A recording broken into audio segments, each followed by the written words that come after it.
Bueno, amigos y amigas, estamos nuevamente en una entrevista más. Queremos agradecerles a todos y a todas ustedes por comentar las entrevistas que hemos tenido hasta el momento. Sabemos que los temas que manejamos son de suma importancia para la ciudadanía en general, pero de repente hay algunos temas que tocamos que tienen que ver con alguna población en específico. En este caso y este día me acompañan dos buenos amigos, Juan José González y Carlos Olano, quienes son del Sindicato de Trabajadores de docentes. Decirles que con ellos vamos a tratar lo que es el tema de educación, el tema del magisterio en general, y vamos a ver qué piensan acerca de cuál es la visión y cuáles son las perspectivas ante el nuevo gobierno. Agradecerles que estén acá con nosotros. Esperamos que en el caso de Juan José pues no sea la primera y la última. Esta es la casa de ustedes y pues aquí vamos a tratar estos temas. Bienvenidos.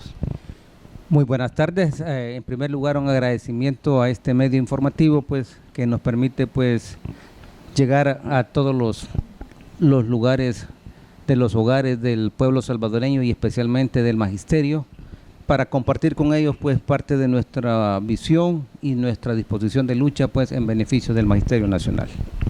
Bueno, sí, Antonio, agradecerte también que me das este espacio ahora como miembro de un sindicato magisterial y por supuesto como representante todavía hasta el mes de agosto de los maestros en el Instituto Salvadoreño de Bienestar Magisterial.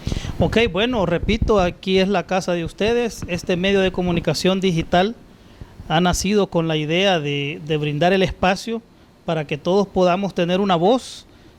Como ustedes muy bien lo saben, las redes sociales hay que aprovecharlas en un buen sentido, porque ustedes saben que también se da de todo en las redes sociales, pero nuestra idea ha sido y es que este medio surja y se desarrolle brindando el espacio para que todos ustedes puedan vertir sus opiniones y que el pueblo salvadoreño también conozca cuáles son las diferentes visiones que existen en nuestro país. Así es de que bienvenido nuevamente y quisiéramos, Juan José, ¿cuál es la situación del magisterio? ¿Cómo están viendo ustedes esto? Hablábamos con Carlos incluso y fuera de cámara acerca de las pensiones, por ejemplo. ¿Cómo lo están viendo ustedes? El aspecto de la salud. En este caso, bueno, Carlos es directivo del ISBM.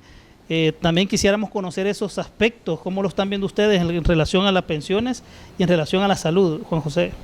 Bueno, en nombre del Sindicato de Docentes por una Educación para Todos, SINDOPEPS, queremos pues compartir nuestra visión sobre las principales reivindicaciones pues que el Magisterio Nacional pues debe presentar y debe hacer suyas y luchar por ellas. Precisamente el 1 de mayo pues hemos marchado junto a toda la clase trabajadora de nuestro país, planteándonos y solidarizándonos también con algunas reivindicaciones que son propias de todos. De cara pues al nuevo gobierno pues estamos pidiendo pues la estabilidad de todo el sector laboral. Hemos planteado también nuestra inconformidad sobre el tema de pensiones.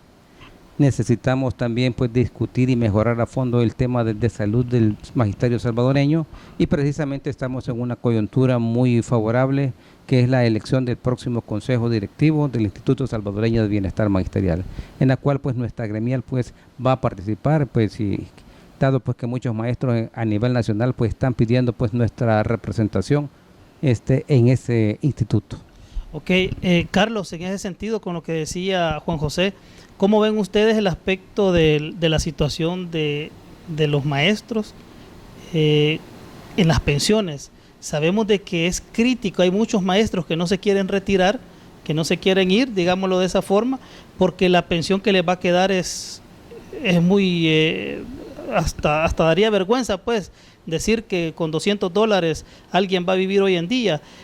¿Cómo ven ustedes ese aspecto de las pensiones? Bueno, primero decir, Antonio, que el magisterio está conformado por cerca de 43,000 docentes. Solo ahí estamos planteando que es una población importante de esta sociedad y por supuesto la función que tiene, que es la educación, también es de las más importantes para la sociedad. En ese sentido, el tema pensiones se vuelve un elemento primordial de garantizarle a un maestro. Imagínate, que un maestro pasa más de 30 años en un salón de clase con el desgaste que representa estar tratando, porque tratas todos los días con niños, con niñas, con adultos, a veces en condiciones bastante deplorables, por la realidad de la educación que ha tenido. El sistema educativo ha estado abandonado por más de 50 años, en donde los cambios han sido mínimos, los esfuerzos se han visto en algunas áreas, pero todavía falta mucho camino que recorrer para garantizarlo. Al punto de las pensiones, bueno, ese es un elemento primordial que se le debe garantizar al trabajador si nosotros queremos, al trabajador de la educación, si nosotros queremos que efectivamente la educación cambie en este país. Porque un docente que ha dado toda su vida laboral y con el desgaste físico o el desgaste mental que ha tenido, decirle al final de su vida laboral, mire, 207 va a ser su pensión, no va a cubrir ni siquiera la canasta básica, que anda por mucho más arriba que eso. Por lo tanto, eso creo que es, como reto para el nuevo gobierno, uno de los elementos primordiales si quiere hacer un recambio del magisterio para garantizar que la educación haya personas comprometidas, con fuerza, con juventud y con una nueva visión. Juan José, ¿cómo ves ese aspecto de las pensiones? Bueno, el tema de pensiones es un elemento crítico que fue el negocio del siglo, pues, del sector empresarial en este país, y justamente pues todos los supuestos con los cuales engañaron al pueblo salvadoreño, porque no solo fue del magisterio, sino que toda la población, ¿verdad?, donde se les ofrecía el cielo y la tierra, que el sistema público estaba fracasado y que estaba quebrado. Eso no era cierto. Francia Brevet, pues, en una oportunidad expresó que había más de 300 millones de reserva, pues, en ese momento. Habían 7 años que le cubría la reserva técnica para seguir funcionando. No era cierto, pues, que el sistema estaba quebrado o que era ineficiente. Sin embargo, hoy sí podemos decir que es ineficiente y que fue una idea perversa, pues, del sector empresarial, porque ellos se quedan con las ganancias y los trabajadores y el pueblo salvadoreño pues está condenado a la miseria, a una vida miserable. En el caso pues de los maestros, pues no permite el relevo generacional para dar espacio pues a nuevos maestros que con más energía y que se han formado pues en la universidad puedan pues entrar. Nosotros dentro de nuestra plataforma reivindicativa creemos que hay 3 cosas que son fundamentales. Por un lado, el derecho a la salud, el derecho al retiro digno y a mejorar las condiciones profesionales y un estímulo para aquellos maestros que tienen un buen desempeño y se preocupan día a día por su formación profesional. Entonces, en el tema de pensiones es una bandera de lucha que vamos a impulsar. De hecho, pues estuvimos participando en la elaboración de un anteproyecto, el cual pues se presentó en la Asamblea Legislativa. No fuimos suficientemente escuchados y tampoco, y aquí hay que decirlo, pues los maestros y todo el pueblo, todos los demás trabajadores tampoco acompañaron como debería ser. Logramos pues una movilización bastante considerable, pero no lo suficiente para mover la voluntad política de la derecha pues en la Asamblea Legislativa.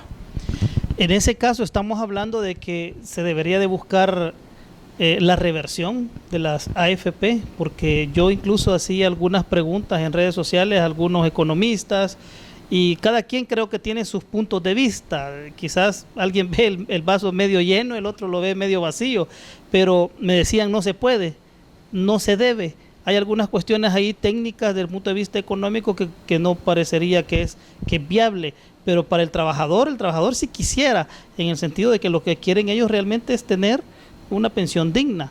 Es decir, si las pensiones siguen siendo manejadas por la empresa privada, de aquí a 50 años vamos a seguir en lo mismo. Precisamente, y tú has dicho algo fundamental. No se trata de una reforma. Esto no se resuelve haciendo una reforma en donde se le ponga otra vez un nuevo parche solo para subsanar algunos elementos de coyuntura. No, acá se necesita que las pensiones vuelvan a ser públicas, vuelva a un sistema de reparto, a un sistema solidario como lo teníamos antes, porque la nueva generación es la que va a oxigenar con sus aportes a los que se van retirando. Trabajadores no dejará de haber. Por lo tanto, ese sistema es viable, es sostenible en el tiempo y Por supuesto que es más justo. Acá, cuando se hace el cambio de sistema al finales de los 90, de un sistema público a este sistema privado, lo que se hizo fue que aquella reserva que se iba generando del aporte de los trabajadores pasa a manos privadas. Y a manos privadas nosotros sabemos que todo lo que llega a manos privadas es en calidad de negocio.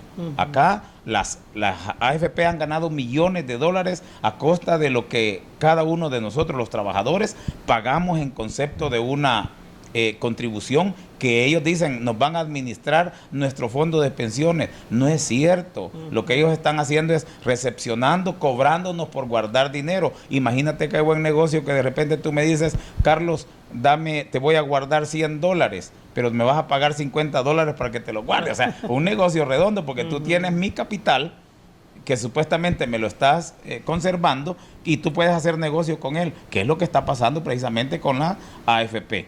Fíjate que acá hay una situación bastante perversa, porque como bien lo establece nuestro secretario general, se hace por los gobiernos que estaban en turno, se hace el amago de que las empresas públicas no eran funcionales. Esa fue el caballito de batalla. Es la misma estrategia que se ha manejado. Y se sigue planteando en varias áreas. El tema de agua no es la excepción, lo están manejando así. Están haciendo querer ver, y si ciertamente no es lo mejor ni lo más efectivo, pero tampoco la solución es ponerle en manos privadas, porque ellos en los ojos inmediatamente se les ve el número, el signo de dólar, ¿verdad? Entonces, para ser así muy concreto, acá no es de hacer parches, aquí no hay que hacer reforma. Tenemos que volver a un sistema que sea un sistema administrado por los trabajadores, para los trabajadores, en donde no haya una empresa privada de por medio que va a generar ganancia para ellos. Y aquí no se trata de generar ganancia con las pensiones de los trabajadores, se trata de garantizarle a los trabajadores que en el momento de su retiro ellos tengan al menos una cantidad digna para sufragar todos los gastos de vida, de lo que le queda de vida, porque cada vez estamos saliendo más viejos de nuestros trabajos, por lo tanto la esperanza de vida es mucho más corta. Hay un aspecto importante que quisiera yo mencionarlo, no sé cómo lo ven ustedes, y es de que como para mejorar estas condiciones y para que las AFP fueran abolidas, por decirlo de esa forma, necesitamos hacer, en el caso sería en Asamblea Legislativa, hacer una votación, por decirlo así. O sea, no hay un cambio si no se hace en Asamblea Legislativa. O sea, nadie lo podrá hacer, entiendo yo. Tendría que ser una votación. Menciono esto para que la población conozca que a veces hay algunos discursos que se dicen queremos esto, queremos lo otro, pero a veces no tenemos claro. En este caso, por ejemplo, el presidente de la República, él es el presidente de la República, él es el presidente del Consejo de Ministros, creo que se dice, pero él no tiene nada que ver en la Asamblea Legislativa desde el punto de vista del poder político, digámoslo de esa forma. Entonces, quien tiene el poder político en la Asamblea es la Asamblea Legislativa, la que podría revertir las AFP. Digo esto para que nuestros salvadoreños y nuestras salvadoreñas conozcan ese aspecto, porque de repente en las redes sociales yo veo mucho de que va a llegar el presidente Nayib Bukele y ojalá que quite las AFP. Entonces hay mucho desconocimiento de algunos aspectos técnicos que es bueno que los recalquemos acá. Es decir, si en la Asamblea Legislativa, por ejemplo, no hay una votación donde 56, creo yo, que es el número, por mayoría calificada, 56 votos tendrían que votar para abolir las AFP. Por lo tanto, si nadie vota o no llegamos a los 56 votos, no va a haber una abolición de las AFP. Ese es un aspecto que a mí me gustaría que ustedes también lo toquen, porque es importante ilustrar a los salvadoreños y a las salvadoreñas, porque de repente pensamos de que si Nayib Bukele llega, si él es el presidente de la República y va a tener a su mando el control de los ministerios, pero él no puede hacer transformaciones estructurales, por decirlo de esa forma. Justamente como Sindopep estamos trabajando en esa parte, y aquí hay dos cosas que hay que diferenciar. Precisamente pues no es función del Ejecutivo el derogar las leyes o emitir leyes. Justamente es el órgano legislativo quien tiene la potestad constitucional de realizarlo. En ese marco, pues nosotros pensamos de que estamos trabajando una propuesta para presentar un anteproyecto que permita dos cosas: reformar la ley de las AFP, y por otro lado, pues una propuesta que estamos trabajando, la estamos discutiendo en el sindicato, es que en educación tenemos una institución que es la Caja Mutual de Empleados del Ministerio de Educación, que con reformas que llevaron varios años en la Asamblea Legislativa se logró modificar parte de las funciones que ella tenía, y hoy puede pues ella hacer préstamos personales a los maestros con tasas de interés más bajas que el sistema bancario. Y también hemos revisado que la Constitución de la República establece pues de que la seguridad social es responsabilidad del Estado, y en el marco de las pensiones le hemos entregado a un ente privado un elemento de la seguridad social. En nuestra opinión, en nuestro criterio, es inconstitucional la existencia de las AFP. Y ahí hay, perdón que te interrumpa, ahí hay otro elemento importante, y es el hecho que yo no había mencionado, la otra parte del Estado, que es la Corte Suprema de Justicia.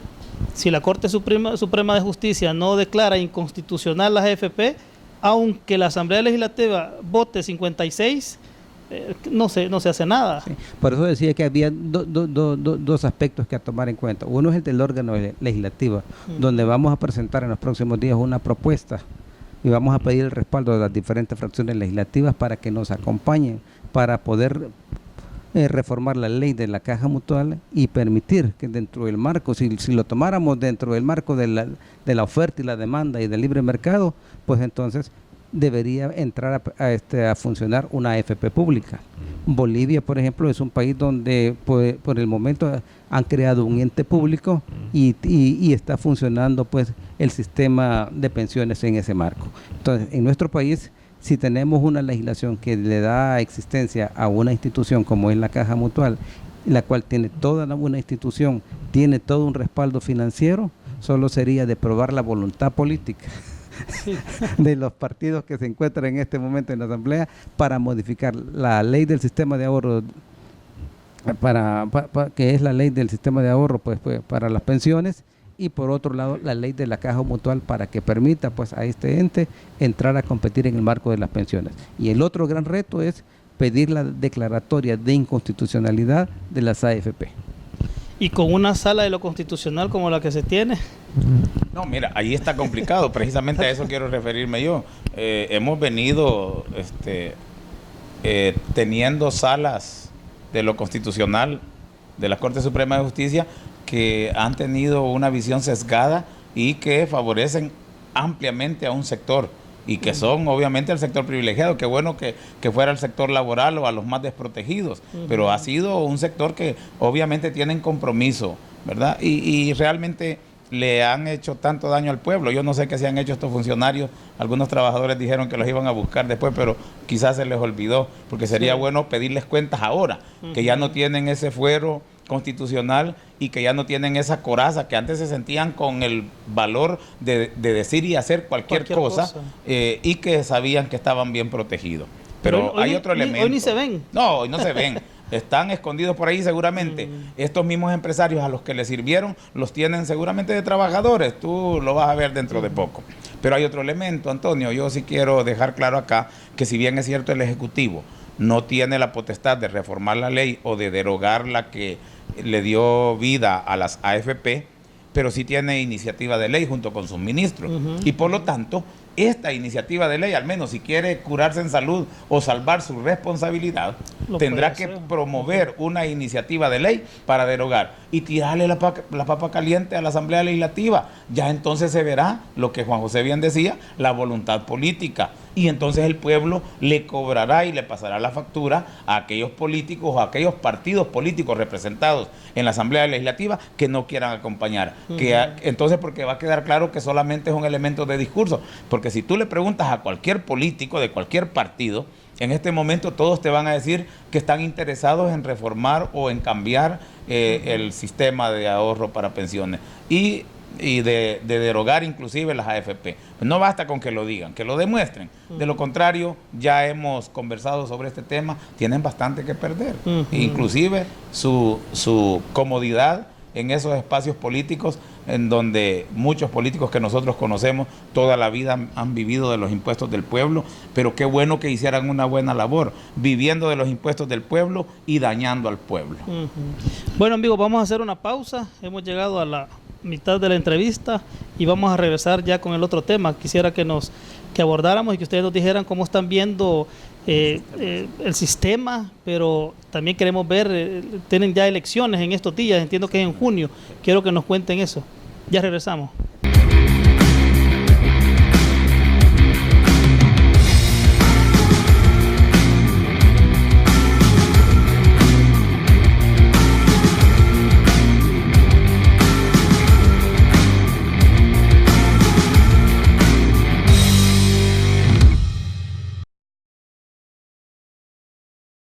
Bueno, amigos y amigas, estamos de regreso. Juan José y Carlos, quisiera que nos comentaran cómo está esta dinámica que ustedes van a vivir dentro de poco. Entiendo que la dinámica ya comenzó, ¿verdad? Van a tener ya elecciones. Quiero que nos comenten cuáles son las perspectivas que ustedes tienen en estas elecciones y cómo esto ayuda a los maestros, o sea, cómo es la interacción de estos organismos con los maestros. Bueno, efectivamente, dentro de unos días vamos a entrar a un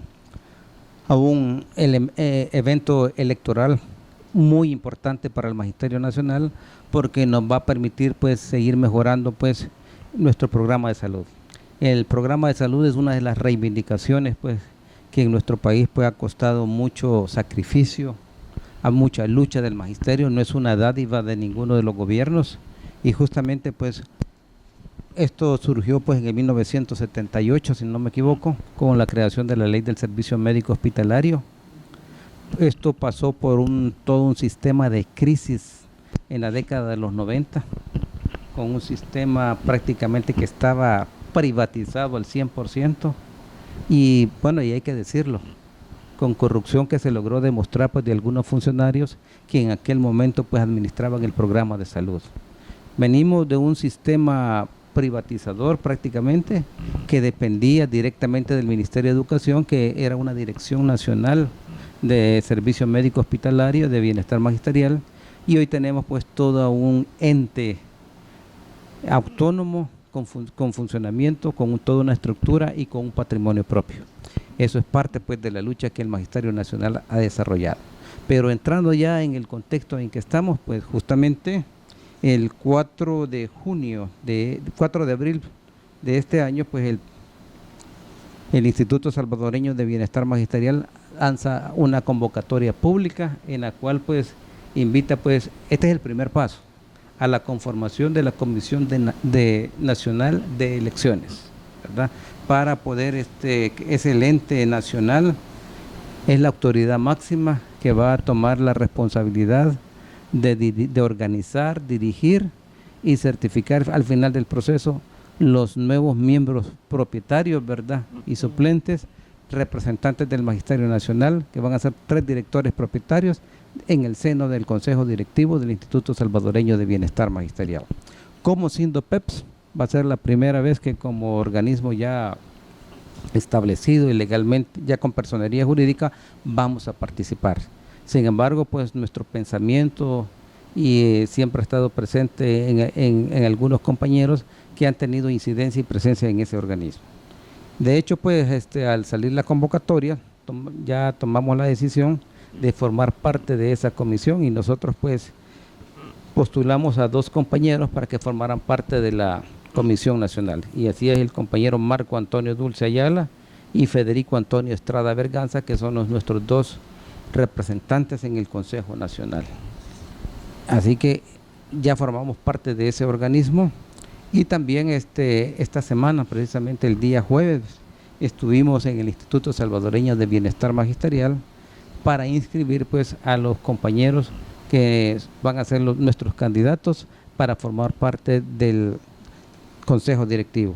Tenemos pues 2 candidatos, una compañera que es Eduvige del Tránsito Enrique de Herrera, es una maestra de San Vicente, y tenemos a un compañero muy conocido aquí en el occidente del país, con mucho liderazgo, es el compañero Ismael Quijada Cartosa, es el director del Instituto Nacional de aquí de Santa Ana, y él es nuestro candidato también pues, para integrar el Consejo Directivo del Instituto Salvadoreño de Bienestar Magisterial.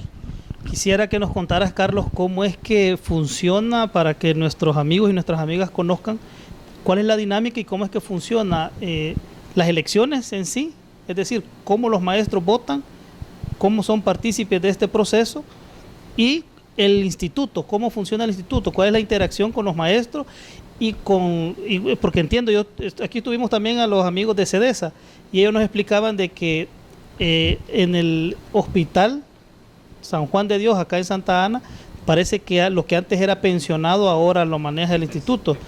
Entonces quisiera que nos explicaran también esa parte para que lo conozcamos. Muy bien. Yo solo quiero que me permitas un espacio para poner en contexto cómo evoluciona eso, en pocas palabras. Nosotros teníamos lo que era una área de bienestar magisterial dentro del Ministerio de Educación. Así es como comienza a darse la atención médica hospitalaria al magisterio.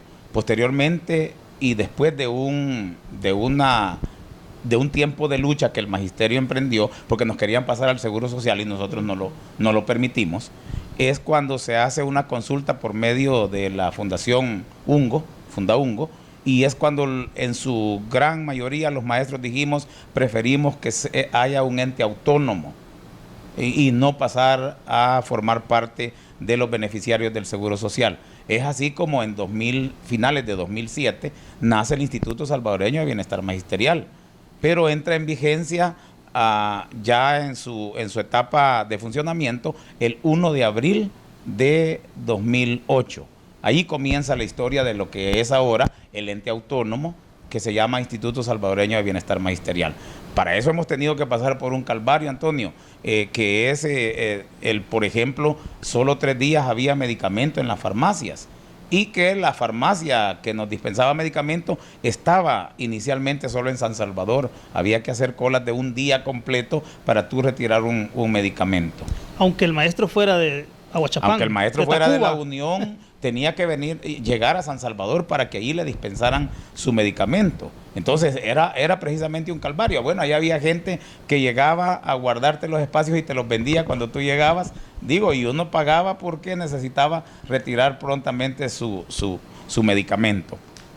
Luego pasamos a una etapa en donde ya se comienzan a contratar farmacias para dispensar medicamentos, pero casi nunca había el medicamento que los maestros buscábamos. Tanto que en algún momento se dio un proceso de actos de corrupción por parte de las farmacias que dispensaban, que la receta te la cambiaban por un cosmético para las mujeres, por un champú, por un jabón. Y los profesores, de forma ingenua, para no perder la medicina, o al menos para no perder la receta, bueno, si no me dan medicina, me llevo el jabón. ¿Ya? Entonces, cosas como esas pasaban antes de que fuera Instituto Salvadoreño. Pero es vergonzoso también. Es la verdad. Luego pasamos a una época donde, después de su entrada en vigencia, el Instituto Salvadoreño de Bienestar Magisterial contrata a proveedores. Era solamente una oficina en San Salvador contratando proveedores, hospitales, médicos especialistas, médicos generales, farmacias, laboratorios. Esa era la realidad. Es hasta 2009 cuando llega el nuevo consejo, del cual tuve el privilegio, gracias a los maestros que votaron por este servidor, que llegamos al primer consejo legalmente constituido como la ley manda, y es cuando comenzamos a ver que todos esos procedimientos eran equivocados y le ponían al magisterio en una situación de zozobra para obtener sus servicios de salud. Es entonces cuando de 2009 a 2010 comenzamos a trabajar todo un viraje estratégico, le llamamos nosotros en aquel momento, para que los médicos generales que nos dan la atención primaria de salud pasaran a ser parte de los trabajadores de la institución. De esa manera tú ibas a tener control sobre los establecimientos, sobre los servicios y sobre los horarios. Es así como pasamos de que en los años de 2008, 9 y 10, nosotros todavía íbamos donde la clínica del médico particular, que era contratado por IBM para que nos diera la atención médica de primer nivel, o sea, la consulta básica. Pero martes y jueves ellos no trabajaban, dizque porque andaban visitando las escuelas y a los usuarios, y eso era mentira, no era cierto. Sino que se tomaban el día para ir a pagar recibos o hacer otro tipo de situaciones particulares. Es hasta 2011, el 1 de enero de 2011, cuando se da el viraje estratégico y el Instituto Salvadoreño de Bienestar Magisterial implementa la atención propia del primer nivel de atención en salud, que es la medicina básica y las 4 especialidades que se tiene, que son pediatría, ginecología, medicina interna y cirugía. Esas 4 especialidades están garantizadas en su mayoría en todos los policlínicos y consultorios magisteriales que tiene el instituto. Esa es la historia que nosotros hemos pasado. Entonces, ahora tenemos la posibilidad de que hay centros de atención, 56 centros de atención en todo el país, en donde ahí llegamos a pasar nuestra consulta los maestros y las maestras de todo el país, con la posibilidad de que en los que llamamos policlínicos, porque hay más de 2 médicos, y hay otros servicios además, ahí siempre hay una dispensa de medicamentos por medio de lo que llamamos botiquines magisteriales. Tenemos la posibilidad de que nos atienden en estos centros de 6 de la mañana a 6 de la tarde. O sea, ampliado un horario de lo que antes era 8 horas a 12 horas, con turnos rotativos, por supuesto, de los médicos, porque a los trabajadores también hay que garantizarles su respeto a las normas laborales, ¿verdad? Entonces, es así como llegamos hasta el momento actual. Ya ahora el Instituto Salvadoreño de Bienestar Magisterial cuenta con patrimonio propio en muchos de las cabeceras departamentales y por supuesto en San Salvador ya tiene su oficina propia, que antes pues no se tenía ni siquiera un bajalenguas, era propiedad del ISBM. Ahora se tiene equipo, se tiene infraestructura y por supuesto se tiene lo más valioso, que es recurso humano al servicio del magisterio. Hay algo que me llama mucho la atención y que uno que tiene a sus hijos en el sistema educativo nacional lo ve. Yo he visto mucho a los ciudadanos, padres o madres de alumnos, que ante los maestros son muy falta de conciencia, diría yo, de la realidad que de repente está viviendo un maestro. Yo conozco muchos maestros, tengo amigos y conocidos, pues, y yo quisiera preguntarles a ustedes cómo es también la salud del maestro hoy en día, porque mucho se habla y hablamos de las pensiones, hablamos de la situación de la violencia en las escuelas, del temor de muchos maestros por las zonas en las que ellos están laborando, pero hay un aspecto muy importante que poco se habla, yo poco lo veo y lo escucho en los medios de comunicación, y es el aspecto de la salud, es decir, el maestro, la maestra, cómo están los maestros a nivel de salud. Me imagino que tal vez se conozcan algunas estadísticas, maestros con diabetes y con otro tipo de problemas cardíacos, no sé, ese es un aspecto importante que yo poco lo escucho. Bueno, Carlos. Precisamente, Antonio, lo que pasa es que eso es lo que hace la labor docente más complicada, las condiciones en las que laboramos.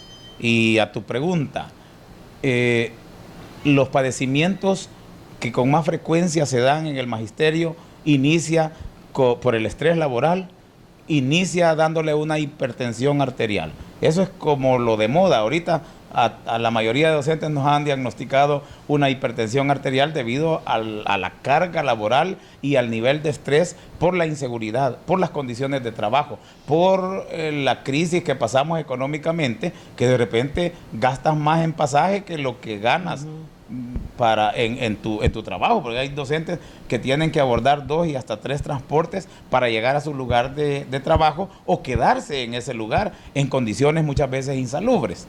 Por lo tanto, es uno de los temas a mejorar dentro del nuevo gobierno. Nosotros hemos leído con atención el Plan Cuscatlán en estas áreas, y eso es lo que vamos a demandar como sindicato de parte de las nuevas autoridades que lleguen al frente del Ministerio de Educación.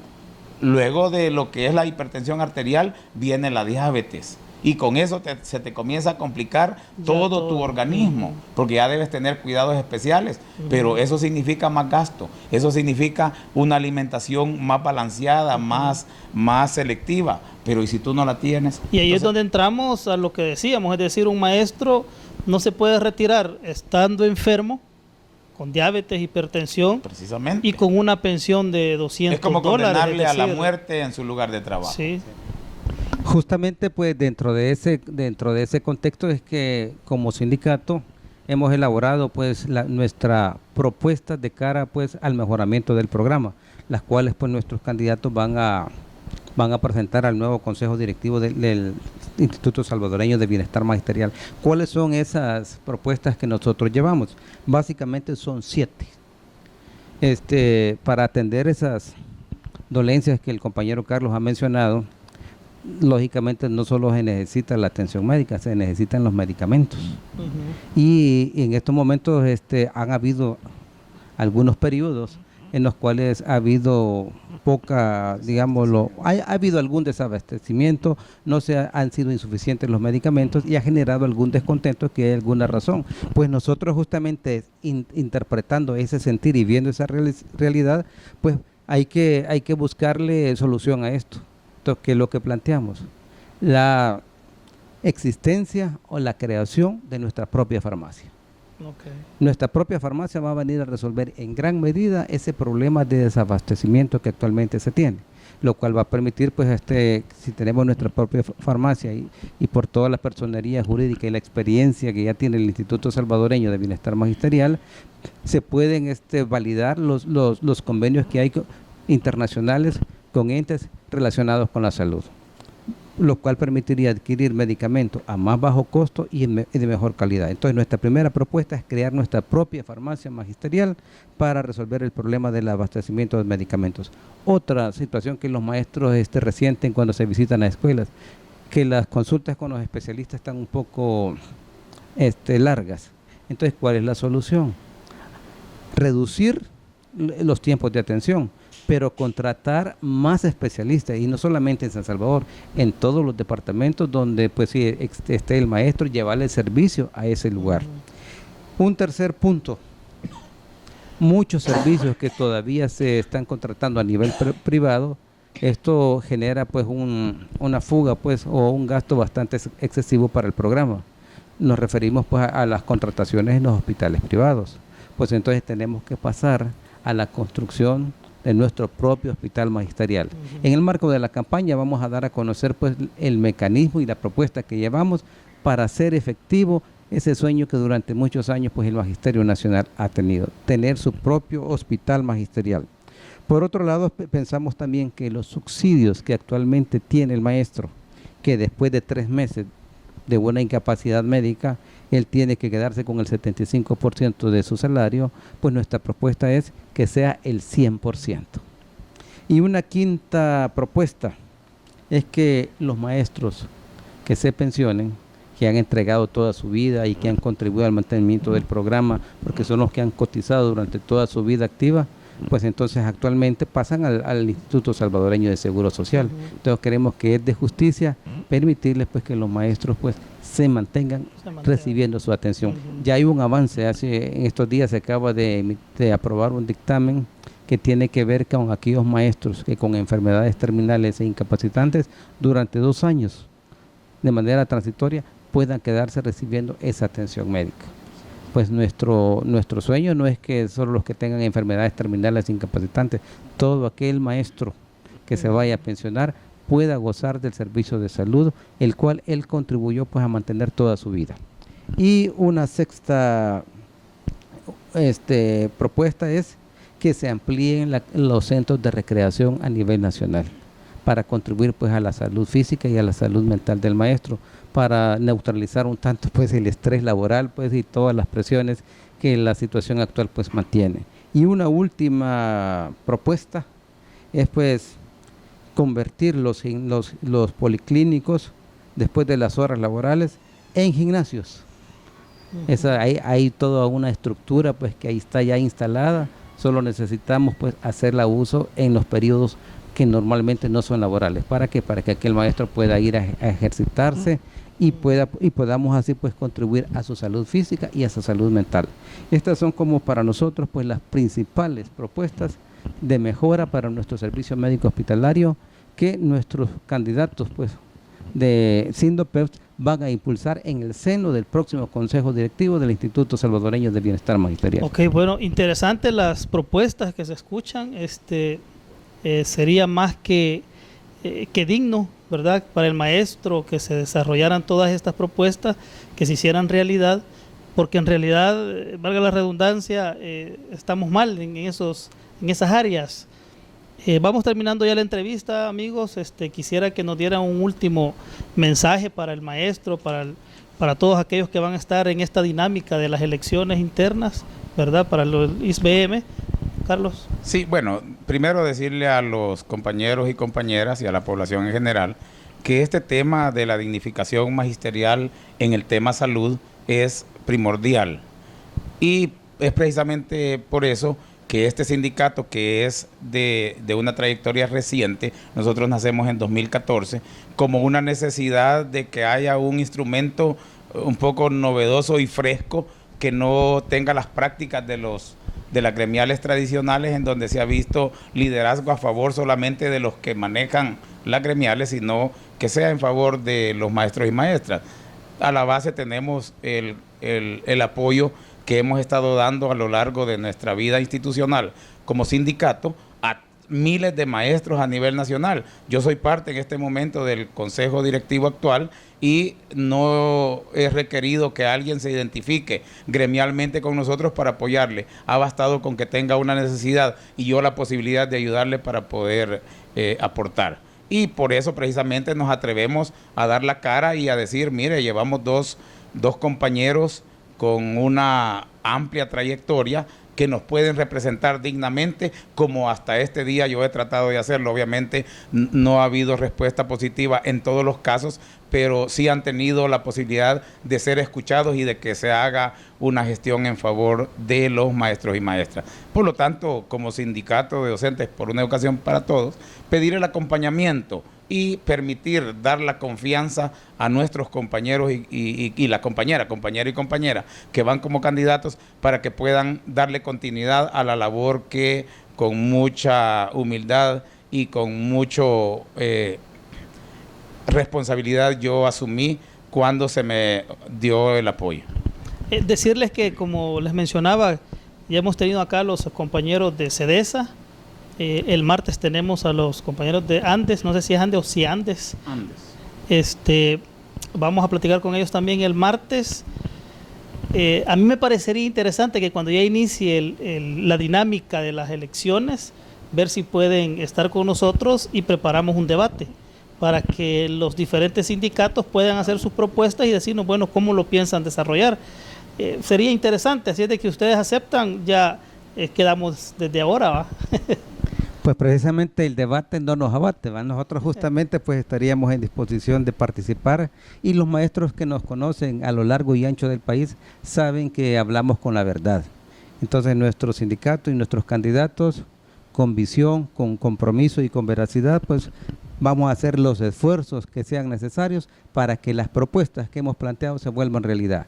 Porque justamente los maestros conocen, independientemente del sindicato a que ellos pertenezcan, nuestros compañeros que en este momento están insertos dentro del Consejo Directivo, ellos han apoyado, han ayudado a compañeros que incluso maestros de otros sindicatos no les han querido escuchar. Entonces los maestros que nos conocen saben precisamente que estamos diciendo la verdad. Así que ustedes tienen en sus manos la decisión de que estas propuestas sean realidad.